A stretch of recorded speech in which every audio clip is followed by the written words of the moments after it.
Première émission socio-politique au cœur de l'Afrique. Je suis Afrique. Papa Afrique. Bino bato bafundaka batu. Papa Afrique. Bino bato bafundaka batu. Papa Afrique. Ba unité na bino. Ba mega na bino. Quand on fundaka batu kaka. Kolonga na kofunda bino. Pouvoir au sous-président Félix Antoine Tshisekedi Tshilombo ali mwana IDPS o ali batu babunda pour la démocratie manika bo bani ko décider na volonté na yo non donc changement de constitution de konanga poto ke négocier ça changement de constitution et ali siko place ndeto ko la intention politique moi longo ensemble avec le chef de l'État to le kanako bunda etumba oyo na bakonzi o bali na pouvoir pour conclure pour mettre fin à l'insécurité dans mboka na biso dialogue est parmi ba piliers elle est parmi ba solution parce que la carte de dialogue est dans la bateau badali frustré ma question na bango ko za la traiter et que ba kozwa ba conclusion ba réponse au moment que qui mieux kokota et l'ennemi sera en difficulté ya kokota pour na agresser biso a profiter pour iba o ezali richesse la biso mutu auti na université directement propulsé au cadre de la et logo lobaki je suis Afrique et ali vraiment révélation directement propulsé au cadre de la et logo lobaki je suis Afrique et ali vraiment révélation Africains sont boy malam à travers l'émission Je suis Afrique. D'abord on a PCI comme nous il y a 26 provinces de la RDC, 24 communes. Il y a une province de Kinshasa. Mbote mingi, nous sommes pas na côté à Kinkole. Donc il y a d'ici samedi, nous allons à Kinkole pour partager ma soeur Mongorabino. On va Taliban à Pakadjouma. Mesdames et messieurs, soyez les bienvenus sur votre émission Je suis Afrique. C'est votre humble serviteur. Lelo, Tourouba Mingite, invité Bazali. Débat républicain. Merci beaucoup. Ma service de renseignement européen. Et merci beaucoup. La police. La Kinshasa. Et sans oublier que Sambote. Namo Konzia Mangomba nous doit faire décès. Où il y a bataille sur la DN Nord-Kivu. Le 24 mars 2026. Tuyambi, la patriote. Congolais de père et de mère. Nanga munangai to ya la majorité côté Moussous a se présenter à une opposition de société civile à travers cette émission Je suis Afrique. Avant d'abord de commencer l'émission, la ben le 25 ya moto zobana oyo na stade Vélodrome à Kitambo et longona monamboka Poutine de la République Prince Mukendi a ben biso le 25 ya moto zobana oyo Congolais linga mboka na yo. Régis s'il vous plaît.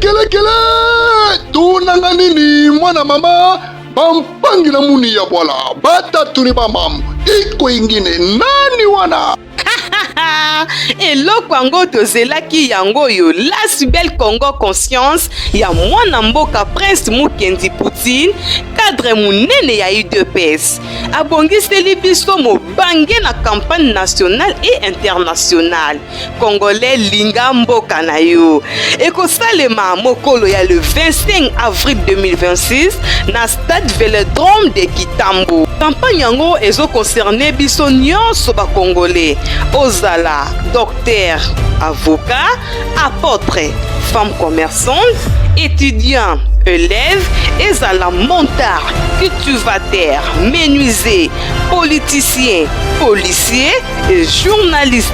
Le rendez-vous n'est pas manqué. Alors, le stade Vélodrome et Kitambo à partir de 10h. Biso, Tokolembate, Yokelokoyo. La biso, nous allons préparer le peuple congolais et aimer son pays et de soutenir le chef de l'État. Très simple, mais c'est fort, puissant. Et l'on qui touche l'amour profond. et nos forts et clairs. Congolais, Linga, Mbokanaï. biso nyonso tokutana mokolo ya le 25 avril 2026 na stade Vélodrome de Kitambo à 10h juste moto azanga te. Prince Mukendi, l'espoir de la jeunesse congolaise, mutu oyo aza na sima ya vision ya chef de l'État. Délégation ya France, États-Unis. Pamedi mwana mayele. Mwana mayele bien ta régie. Merci beaucoup, merci Nabano sur le Rabiso. À travers l'émission Je suis Afrique. Mwana Mboka. C'est la première fois to Yambayo. À travers cette émission Je suis Afrique. Bayimbora baye bayo. Vous allez nani. En tout cas, Papa Africa, na CPL Mingi pour notre accueil, dans mon organisation, j'ai apprécié le lieu et votre plateau, c'est vraiment très bien. Merci beaucoup. Alors, ngai kombo na ngai ezali Papa Rachidi Makabi, nazali moko na bino, nazali congolais et je ne suis pas ni des partis quelconques, nazo dépend d'un parti politique. Mon côté naza kolobela en tant que mwana yamboka, en tant qu'un vrai démocrate. Et selon l'observation à ma campagne, j'espère que na occasion oyo na bande konanga et toyambi lelo to discuter ensemble et on saura ce qu'on pourra faire, trouver comme conclusion de tous ensemble. Merci. Merci beaucoup mon Mboka. Donc vous allez dans le côté opposition T. Majorité T. T naza kuna. T naza kuna. Obanga tonde.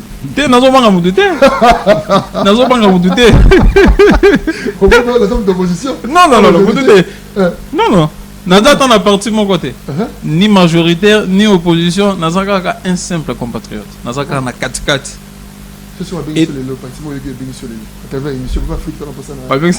Ça c'est à réfléchir. Nous allons faire ça. Voilà, merci beaucoup. C'est la base de l'émission. Je suis Afrique. Moi, Mboka. Merci na bandeko nyonso o bazolanda biso na moment oyo. Ngai komona Daniel Bombele Lumumba, naza analyste politique, mais l'un des communicateurs y a parti chez Honorable Vital Kamere INC. Mais awa na ye comme un analyste politique, n'a présenté vraiment ba remerciement na ngai pa na yo moko Papa Africa pour l'invitation na yo. Merci beaucoup. Na remercier ndeko nanga ko débatteur nanga voulais-je dire, magalobi azal roi sauve souris. Aza ni chaud ni froid, mais ce n'est que normal. Non, attaque. Motify va s'identifier, non? Tant aux ni de la majorité ni de l'opposition, aux arabes bon comprendre les rabiso bangala tobenga ndeke moko miango sauve souris. Sauve souris yango ezalaka ni ndeke ni nyama. Donc ezala ngaka bongo. Mais je pense que tu vas passer un moment malamu na ndeko langa. En tout cas, merci beaucoup na bandeko nyonso bazolanda biso à ce net moment. Merci beaucoup. Merci beaucoup. Les retours de l'Ikamba, deux dossiers de l'Ango, l'Ikambouya, Oyo, peuple congolais, mais partout au monde. On va parler sur la constitution de la République. Changement ou la modification de la constitution de la République. Toeva, à travers cette émission, tous implice de les côtés. C'est bien un débat républicain. Nous t'en refusons à mon tour. Moi, la moque. Benga nga sauf souris. Benga nga yo lingi. Mon homme tazo adana droit ko lo ba o ya lingi. C'est la démocratie. C'est la démocratie. C'est la démocratie. Voilà. Changement de constitution. Modification pour changement. Vous avez la parole. Merci beaucoup Papa Africa pour na malobo pesengaye. En tout cas, ezalaki moko ya ba sujet vraiment eza ko inquiéter presque mboka mobimba. Peuple congolais a fandi na kati ya mboka na moto azali banda azali kolandela. Eloko moko na koloba eza ke tokanisaka te ke soki lelo ndeko na biso Lumumba po aza analyste. Lelo soki alongi mboka oyo ake kofana na mikili ya poto nde akobosa na Congo. Eloko wana tobosa na moto. C'est touché. Voilà. Ce qui le loi longo accueilli, a toujours n'a pas envie à cause on a pays. Nous le voyons à travers beaucoup de gens dans le monde aujourd'hui. Alors, tout ce qui se passe dans le pays, ça nous préoccupe. C'est important. Alors, il faut toucher pour un mot boye, nous sommes trop sensibles à la séjour de la. En tout cas, si j'ai à l'élo, nous sommes tous congolais et puis tous on a droit à koloba à discuter là-dessus. Mon homme tous on a droit à couper sa vie naïe. Effectivement. Voilà comment aujourd'hui moi je suis venu pour qu'on appelle ça à vie nangai à ce qui concerne la modification ou soit le changement de la constitution. On a proposé Ezaïne à ce qui concerne changement ou soit modification. D'abord, ce que tu as dit dans la définition, tu peux comprendre que changement est allé Kolongola. Merci. Alors Kolongola est allé un peu dur. Mais là, Kolongola est dur. Non, ok, non, direct, oui. Kolongola est dur. Un peu dur. Non, pas africain. Non, ok, non, direct. Voilà. Kolongola est tellement dur. Pourquoi? Ce que tu as et que tu as instauré et que tu as ce temps. Mais apporter la justification, ou soit ajustement, ou soit modification, moi je dirais que c'est normal. Pourquoi je dis que c'est normal? Papa Africa, de Konanga et Otozano ensemble dans le plateau, vous imaginez que nous sommes dans un pays où il y a plein d'habitants. Ceux qui les lotent aux huit, Congolais Moko, Oazo Tanga, classe, que cela soit ou peu importe, Batounier, nombre total il y a d'habitants congolais na Kinshasa Mobimba, ou soit na Congo Mobimba à éviter. Recensement, bien sûr. Exactement. Voilà. Ce que tu as attaqué congolais, mon côté tourné. Attaqué au attaque de conabison d'ingé toza na ya tourné. Na col premier banda ko tang sabiso quelque chose à 2 millions et quelques niños habitants. Mais le ce que tu as attaqué tout monde te poser question monika ko la difficulté à répondre. Pourquoi? Parce que Congo tu comme une immense population que tu ne peux imaginer. Ça dit quoi? Si je peux réchuter côté à changement ou soit il y a modification, moi je vais me marteler beaucoup plus côté il y a modification, il y a constitution. Bande konangai, bosa pas congolais, ngai pe nasa congolais. Tout beaucoup mingi. Le Congo mérite mieux, oui, on le sait. Mais il faut tout ça na moi maramo quoi. Constitution oyo tout ça ko ça là actuellement. Oyo baimboka ba konza mboka balingi ba porter ba modification. Ngai nazo ko sepela nango. Nazo pesa ba point de vue nanga. Pourquoi nazo na sepeli nango? Ba modifier. Merci beaucoup. Ba modifier, ba changer té. Doit modifier. Ba modifier. Ba changer. Pour modifier, je suis d'accord. Pour changer na limite. De point de vue nos alliés que ba modifier, changement té. Voilà. Voilà. Alors, ce qui n'a que se marteler na modification parce que de jour au jour, ndenge tozo vivre na kati, il y a entendu à RDC, plus particulièrement na Kinshasa, makambisa ko évolue. Journaux to leki nango lelo, eza otoza nango lobité. Ceux qui to bengi ministère de la santé ou soit appel sabiso total effectif général, il y a bano babota milelo, peut-être babota sabiso et cause à l'exactité. Là je me dis vrai. Parce que de jour au jour, batubasa ko bakisama. Maintenant dis-moi. Voilà. Non, c'est exemplement quoi ou eza quelconque ou mutako comprendre facilement. Papa Africa, les lotos za na chaîne nabino. Nzamba sungi bino bokomi chaîne numéro 1 il y a RDC. Dans le moment où vous avez présentement, vous avez gardé le règlement. Voilà. Vous avez aidé à fonctionner bien. Effectivement. Alors, il y a un moment où vous avez numéro 1 dans Mboka Oyo et c'est un bino pour revoir les règles na bino. Ça dit que ceux qui junior, mais c'est junior ont une technique qui bloquer les postes mususu. Pour majorer, ça dit que pour engager les mususu ici pour que ça renforcement il y a chaîne na bino pour que chaîne na bino soit l'équilibre. C'est le problème que nous en avons ici maintenant pour la Constitution. Congo, Mama Kambouza ko s'améliorer. Mama Kambouza ko améliorer chaque jour. Voilà. Alors, na expérience, na réalité tout ça qu'on vit dans le Congo, et ça qu'on signifie que on doit ajuster ou soit modifier bah oyo simbate parce que ce que tout ça qu'on garder même ordre ancien. Tous gens ont impliqué on a minute ça ne marche pas. Aujourd'hui, ça fait mal quand nous circulons dans la ville de Kinshasa, nous sommes en train de regretter. Nous sommes en Congo. Peut-être que Mouto Aza attribué ou soit approprié dans le ministère, on a pourquoi la constitution des OPEX. Donc, merci beaucoup. Ça dit que Congo est évoluer de jour au jour. On ne peut pas garder toujours la même instruction. Oui, oui, Congo est avancer.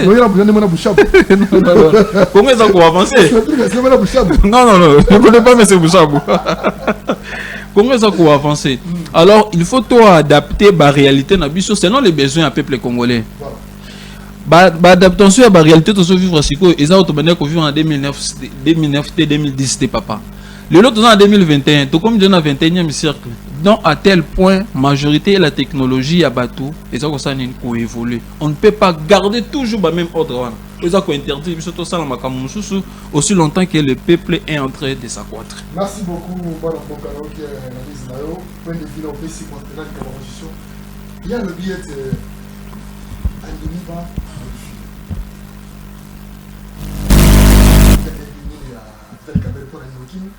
Non, voilà, Kimité. Je suis l'un des communicateurs de l'UNC. Je suis l'un des communicateurs de l'UNC, na Kimité. Non, na Kimité, na pesi ba casquette na lobby que je suis un analyste politique. N'a appelé l'un des communicateurs, il y a INC, parti cher de Vital Kamerhe. Mais Awa, na lobby Awa, oyambinga comme un analyste politique. Parce que tous avons analysé la Constitution.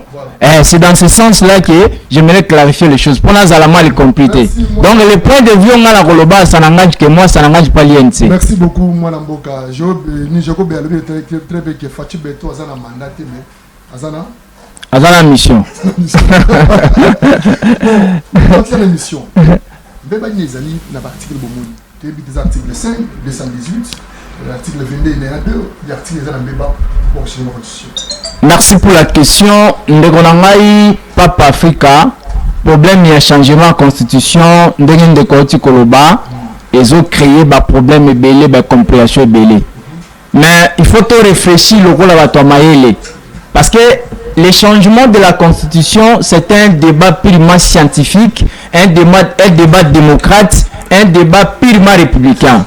Parce que la constitution ne concerne pas une seule personne. Et ça pour Mboka Mobimba. Alors, en ce qui concerne la constitution, ils ont trois concepts oyo, tous meka pour se mettre d'accord dans côté. La constitution dans son ensemble, tous ont trois concepts. Tous ont la révision constitutionnelle, tous ont la modification constitutionnelle, tous ont un changement constitutionnel. Mais c'est quoi la modification constitutionnelle? C'est quoi le changement constitutionnel? C'est quoi la révision constitutionnelle? Mingi awa tozo se marteler mikakana changement à constitution, changement à constitution. Maintenant il faut tout interroger. Il faut tout interroger. Qu'est-ce que la loi prévoit? La loi prévoit quoi? Tous à la sentimentaliste était vrai je dis. Tous à la tête parce que non le président Félix Azawana nde bamsu bazolo ate ba pesi kutubo moina bango bazo senga même lanzambe alongola 5 ans après c'est pas président Félix on est abato bazo flatter mboka bazana posa ya mboka te. La constitution de notre pays nulle part ailleurs ezako prévoit changement dans son ensemble. Je mets quiconque au défi après sanga article ozolo bakeno ba changer constitution dans son ensemble exacté. Mais ce qu'on continue la constitution la biso l'article 218 ils ont prévoit la révision constitutionnelle qui est une cadre légal ou est logique. Là tout le monde qui est sérieux a condamné que ça la révision constitutionnelle. Tout le monde qui a les soucis de notre pays a condamné que ça la révision constitutionnelle parce que yango moko ils a prévu dans cadre de la constitution. Mais changement autosolo ba changement. Je me pose la question, changement ou outil wapi? Si on appelle ça un mode de ça va changer la constitution. Pour changer la constitution, selon les droits constitutionnels et selon sciences politiques, après que la constitution va changer quand ce qui retire le pouvoir de Salemi, retire le régime. Par exemple, Batomo qui baye ko mboka na makasi, bangonde ba changer la constitution. Mais le président Félix actuel, c'est un président républicain, c'est un président démocrate, c'est un président où Azubo Konzi Namindo quitté, Azubo Konzi légalement, il a été élu et investi et puis il avait prêté le serment dans la constitution. Voilà pourquoi moi j'appuie beaucoup plus l'idée, il y a révision constitutionnelle. J'apprécie ces idées. Constitution la biso za ma mobile faut ba revoir, article beli faut ba revoir. Je vous donne l'article 78. Article 78 et l'obini. Et l'obi était pour que tu sois un ministre, un premier ministre, il faut avoir la majorité. Ce qui majorité exacte, il faut voir ça, il va former, va nommer un informateur. Et ça nous prend du temps. pour tous le gouvernement. On l'a fait 3 mois. Il faut ça là 3 mois, 6 mois. Il faut revoir ça. Voilà l'article que vous revoir. N'a pas sur 3 deuxième article. Article 110. Ce qu'on dit article disons 103. Et le bini 103. Et le bini. Et le bini que les députés nationaux baza élu au suffrage universel direct pour un mandat de 5 ans. Bah préciser que il est encore rééligible. Ça dit qu'un député national ou les députés nationaux, voulais-je dire, ou un député national, a coquille kozala élu même 10 fois, 4 fois, 5 fois. Parce que les députés nationaux va limiter mandat na bangote. Ça dit que au coquille qu'on postule en 2025 aux huiles sous ok. Bah article là il faut te revoir. La même chose dans l'article 105 pour la sénateur. Les sénateurs la même chose. Un sénateur qui zonga maître zonga il faut que revoir. Toquel sous l'article 70. Le président de la République est élu au suffrage universel direct pour un mandat de 5 ans renouvelable une seule fois. Mais la deuxième millénaire, le président de la République il reste en fonction jusqu'à l'installation définitive de nouveau président élu. Ce qui signifie quoi? Si le président de la République n'organise pas les élections, il n'y a aucune disposition constitutionnelle qui veut le faire partie. Il doit rester là jusqu'à ce qu'il organise l'élection.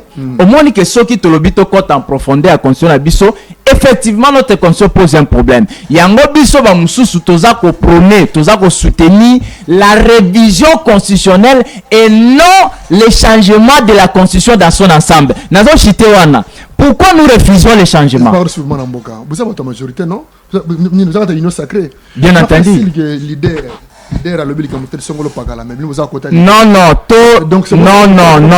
Non, le chef de l'État n'a jamais dit ça. Chef de l'État a Tikala Kolobate. Écoutez. Non, wana lobaki na meeting. Eza meeting, mais na cadre légal. Non, moni et si ka président de la République a sali commission ou ko siéger pour pas modifier la constitution.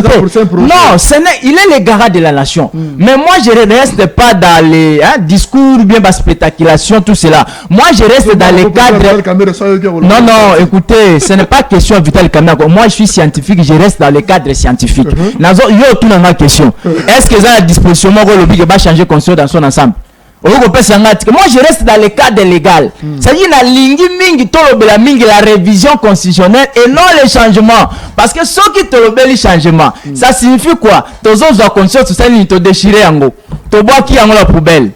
Alors que la constitution on ne peut pas président la au pouvoir. Ceux qui président le président de la République. Grâce à là ça n'engage que moi. Moi je pense que les meilleures façons de parler est beaucoup plus la révision constitutionnelle. Parce que lorsque nous allons entrer dans la révision constitutionnelle, ils ont cadre légal, ils ont ta majorité, ils ont ta opposition, société civile, motokobo yango azate. Na pression de Gonanga, c'est clair. Alors que il y a la modification. Tout comme moi aussi je suis pour la modification et la révision parce que tu as la constitution la biso mais pas toucher l'article. Mais ce qui te l'obito changer, ça veut dire compter à 0. Merci beaucoup mon amboka. Préparez sur article 5 article 10 autant en sima au mon territoire. Ce qui m'ont pas ça c'est son papa cause peuple qu'on son pas la bas amboka na bino sur un espace. Article 5 autant en onano. Toujours en sima. Article 5. Voilà. Changement. Oui, nazo ebate. Lelo oyo nini ya mabe ezali ceux qui va changer constitution na kati ya mboka na biso Congo, tokomi na kati na République. Papa Afrika, merci pour notre temps. Et là comment qu'on a koyebisa ezani. Changement de constitution, ceux qui l'élo gouvernement a eu décision de changer la constitution, vous devez savoir que ça nous prendra beaucoup de temps. Il faut que l'immobilité comprendre. Bon, en fait, imaginez que le gouvernement s'engage à changer la constitution. Quels sont ces gens-là? Au Baroya, les pour que bande la constitution des Alakis n'est pas. Mais pour Mbatazana, mais vous devez savoir que ça va nous prendre beaucoup de temps. Mais pour Mbatazali, Boucha Bazali. Mais ça va nous prendre beaucoup de temps. Même ces deux personnes que vous êtes en train de parler, pour changer la constitution, oui, mais ça va leur prendre beaucoup de temps. Tout n'a pas de procès cité. Combien de fois ça allait prendre du temps pour que ma mémoire soit livrée jusqu'en conclusion. Ça prend beaucoup de temps. Et pour la constitution de tout un pays, ça prend réellement du temps. porter la modification est mieux que changer directement. Parce que quand vous changez, vous effacez les tout. Donc vous prenez ça, la constitution actuelle, vous déchirez, vous jetez, vous commencez à zéro. Voilà. Vous allez écrire quoi? Vous allez écrire vos choses. Au rappel, ce que vous allez pas par Afrique, à côté de comme on est en Asuka, on a besoin, on a d'ailleurs un jour, on a bien un bateau, docteur.